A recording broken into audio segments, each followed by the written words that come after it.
Assalamualaikum warahmatullahi. Alhamdulillah nahmaduhu wa nasta'inuhu wa nastaghfiruh wa na'udzu billahi min shururi anfusina wa min sayyiati a'malina. Man yahdihillahu fala mudilla lahu wa man yudlilhu fala hadiya lahu. وأشهد أن لا إله إلا الله وحده لا شريك له وأشهد أن محمدا عبده ورسوله الذي أرسله بالحق بشيرا ونذيرا أما بعد فأعوذ بالله من الشيطان الرجيم بسم الله الرحمن الرحيم والقرآن المجيد بل عجبوا أن جاءهم منذر منهم فقال الكافرون هذا شيء عجيب أئذا متنا وكنا ترابا ذلك رجع بعيد.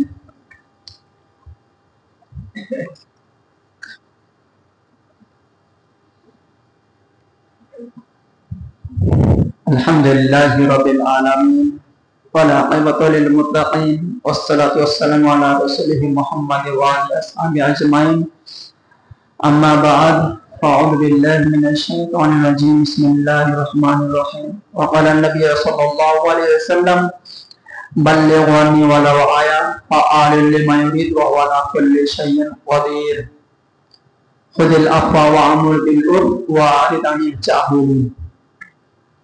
উপস্থিত সমস্ত প্রশংসা সেই মহান আল্লাহ রাব্বুল আলামিনের জন্য, যিনি আমাকে আপনাকে 2 রাকাত 4 রাকাত সুন্নাত করে বসে থাকা তৌফিক দান করেছেন।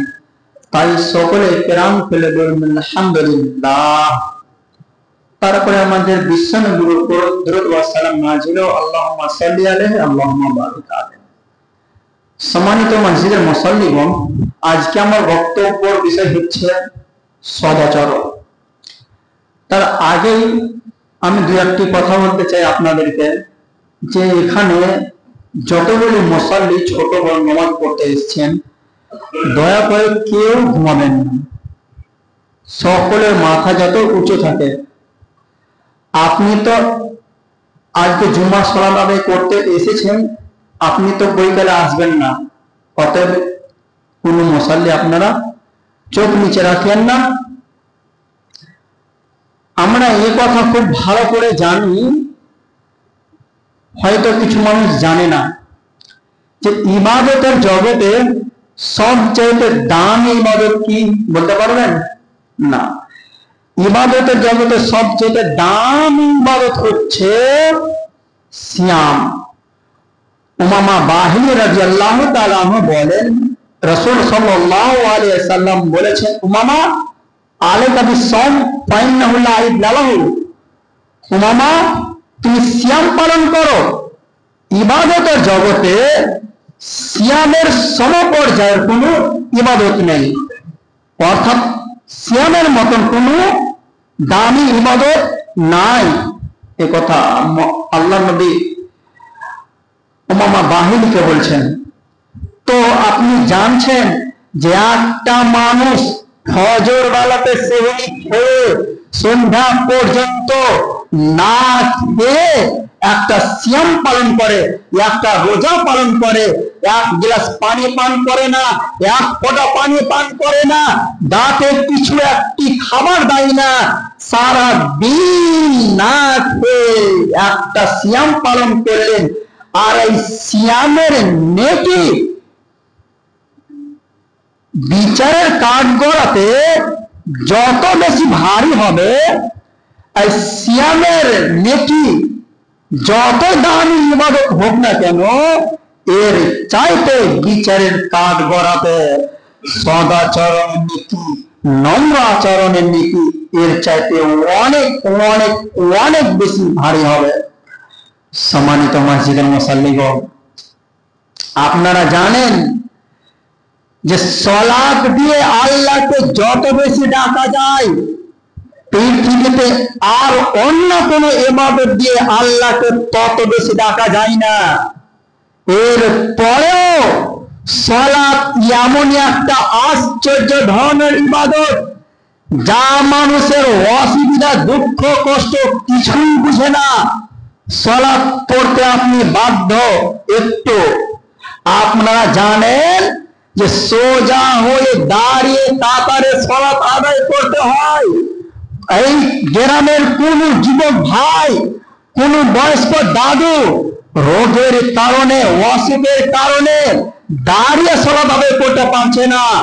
মহান আল্লাহ ফয়সালা দিচ্ছেন, হে বান্দা, তুমি মসজিদে গিয়ে বসে সালাত আদায় করো। আপনি যদি বসে না পারেন, আপনাকে শুয়ে শুয়ে সালাত আদায় করতে হবে।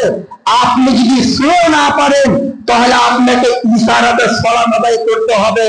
সালাত আপনাকে আদায় করতেই হবে, সালাতের কোনো বিকল্পই চলে না। আপনি ট্রেনে উঠেছেন, বাসে উঠেছেন, জাহাজে উঠেছেন, অর্থাৎ আপনি পশ্চিম বুঝতে পারছেন না, কেবলা বুঝতে পারছেন না। আর আমরা মুসলমান সমাজে বসবাস করতে গিয়ে আমরা জানি যে কেবলার দিকে মুখ করে সালাত আদায় করতে হয়, দক্ষিণ দিকে, উত্তর দিকে, পূর্ব করে সালাত আদায় করতে হয় না, পশ্চিম দিকে মুখ করে সালাত আদায় করতে হয়। তো আপনি বাসে ওঠার পরে আজানের টাইম হয়ে গেছে, জামাতের টাইম হয়ে গেছে, আপনি কেবলা বুঝতে পারছেন না, আপনি পশ্চিম বুঝতে পারছেন না। আপনি নিয়ত করে নেন যে আল্লাহ, আমি তো কেবলা বুঝতে পারছি না। নিয়ত আপনি সাফ রেখে সালাতে দাঁড়িয়ে যান, আপনার সালাত কবুল হয়ে যাবে। আপনাকে সালাত আদায় করতেই হবে। আপনার পরিষ্কার কাপড় নেই, আজকে জুমার সালাত আদায় করতে আসবেন, তো আজকে যে জুমার সালাত আদায় করতে আসবেন, তো আপনি এক সপ্তাহ থেকে যে কাপড় পরে আছেন, অর্থাৎ পাকও আছেন, আর এছাড়া আপনার অন্য কোনো কাপড় নেই, আপনাকে ওই কাপড় পরে এই মসজিদে সালাত আদায় করতে আসতে হবে। সালাত তাও বাহানা বুঝে না। এর পরেও আপনাকে দেখাচ্ছি, আজ যে শীতকাল পড়েছে, ফজরের সালাত আদায় করতে এসে আপনি আপনার নলের পানি, যে ঠান্ডা পানি দিয়ে আপনি উজু করছেন, এত কষ্ট করে উজু করলেন ফজরে, তারপরে জামাতের সাথে সালাত আদায় করলেন, এর পরেও এত কষ্ট করে ইবাদত করার পরেও এই সালাতের নেকি, এই নামাজের নেকি কাল কিয়ামতের ময়দানে বিচারের কাঠ গড়াতে যত বেশি ভারী হবে, এর চাইতে সদাচরণের নেকি, নম্র আচরণের নেকি এর চাইতে অনেক অনেক অনেক বেশি ভারী হবে। এ কথা সত্য যে কোন মানুষ যদি হজ করতে যায়, 3-4 লাখ টাকা খরচ করে আপনি চলে গেলেন হজ করতে, হজ যদি আপনার কবুল হয়ে যায়, তাহলে সেই ব্যক্তি ওই রকম হয়ে যায় যেমন মায়ের গর্ভ থেকে একটি বাচ্চা ছেলে জন্মগ্রহণ করে, সেই রকম হয়ে যায়, অর্থাৎ নিষ্পাপ হয়ে যায়। হজ যদি আপনার কবুল হয়ে যায়, তাহলে সেই ব্যক্তি নিষ্পাপ হয়ে যায়। এর পরেও এই হজের নেকি বিচারের কাঠ গড়াতে যত বেশি ভারী হবে, এর চাইতে সদাচরণের নেকি, নম্র আচরণের নেকি বিচারের কাঠ গড়াতে অনেক অনেক অনেক বেশি ভারী হবে। আল্লাহর কাছে সবচাইতে প্রিয় ইবাদত হচ্ছে 2 ফোঁটা চোখের পানি। আল্লাহকে ভয় করে যে ব্যক্তি 2 ফোঁটা চোখের পানি ফেলবে, এর চাইতে আল্লাহর কাছে অন্য কোন বস্তু, অন্য কোন ইবাদত অত প্রিয় হতে পারে না। আল্লাহ নবী সাল্লাল্লাহু আলাইহি সাল্লাম এটাও বলেছেন যে যেমন গাভী আপনার বাড়িতে পুষছেন, যেমন গোয়াল আছে, কিংবা আপনি নিজেও দুধ দহন করে গাভীর ওলান থেকে বাঁধ থেকে দুধ বের করার পরে যদি আপনি ঢোকানোর চেষ্টা করেন তাহলে ঢোকানো যাবে না। যেমন ওইটা ঢোকানো অসম্ভব, আল্লাহর ভয় কানে যারা জাহান্নামে যাওয়া তেমনি অসম্ভব। অর্থাৎ এই 2 ফোঁটা চোখের পানি বিচারের কাঠ গড়াতে যত বেশি ভারী হবে, এর চাইতে সদাচরণের নেকি, নম্র আচরণের নেকি এর চাইতে অনেক অনেক অনেক বেশি ভারী হবে। আপনি বলছেন যে আপনি তো এটা মুখে বললেন, আপনি প্রমাণ দেন তো। আর আহলে হাদিসের মানুষ প্রমাণ ছাড়া কোনো কথা বিশ্বাস করেন না। আপনি দেখবেন প্রমাণ। আর আবি দারদা আনিন নবী সাল্লাল্লাহু আলাইহি ওয়াসাল্লাম قال ইন্না আহকালা শাইইন ইযাউ ফি মিজানিল মুমিন ইয়াউমাল কিয়ামা খুলুকুল হাসান।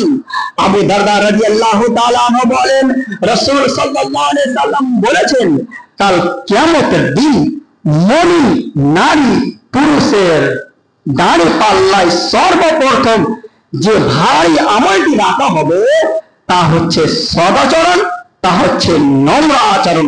হাদিস মুত্তাফাকুন আলাইহি, বুখারী মুসলিমের হাদিস।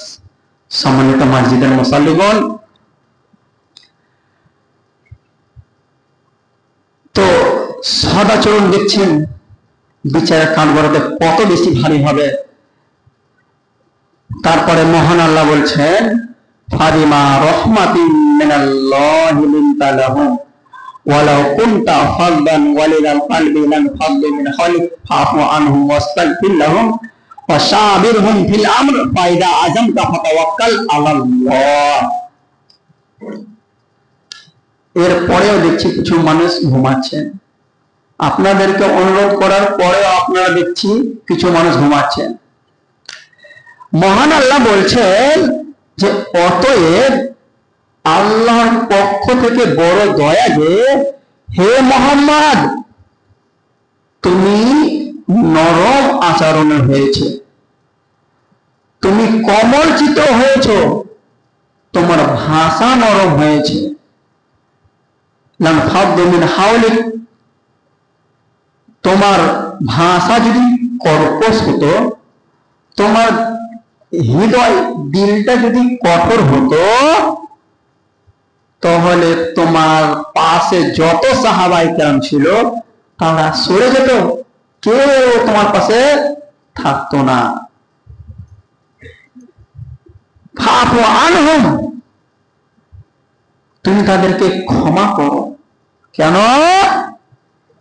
তুমি দিন প্রচার করতে গিয়ে, তাবলীগ করতে গিয়ে, কোরআন হাদিসের কথা বলতে গিয়ে মানুষ খেপে যাবে, খেপে গিয়েছে। ওরা আপনাকে মারতে চেয়েছে, ওরা আপনাকে গালি দিয়েছে, ওরা আপনাকে পাথর মারতে চেয়েছে, ওরা আপনাকে ইট দিয়ে মারতে চেয়েছে। অতএব তাদেরকে আপনি ক্ষমা করুন।